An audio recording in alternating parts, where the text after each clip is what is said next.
আসলে যারা সমালোচনা করে তাদের কাছে কোনো ইস্যু লাগে না। শুনেছি তারা নাকি পূর্ণিমার চাঁদেরও সমালোচনা করতে পারে। তো এইখানে বিষয়টা হচ্ছে ঠিক সেরকম। ডাকসু বিপি সাদিক কাইম বিয়ে করছে। এখানে রথী থেকে মহারথী, ভিআইপি এবং বিভিন্ন দলের রাজনৈতিক নেতাকর্মীরা সকলেই যেখানে অভিনন্দন এবং শুভেচ্ছা জানাইতেছে, সে একদল লোক এই বলে সমালোচনা করছে যে যে সাদিক কাইম সাধারণত একটা ছাত্র এবং ডাকসু বিপি, সে এই বিয়ের আয়োজনে যে কোটি কোটি টাকা খরচ হয়েছে, এই টাকা কোথায় পেল? আসলে কি বলবো, তাদের মাথার যদি ন্যূনতম কমন সেন্স থাকতো তাহলে এই সমস্ত কথা বলতো না।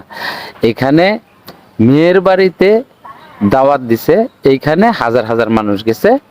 তো এইখানে খরচটা সম্পূর্ণটাই বহন করবে মেয়ের বাপে।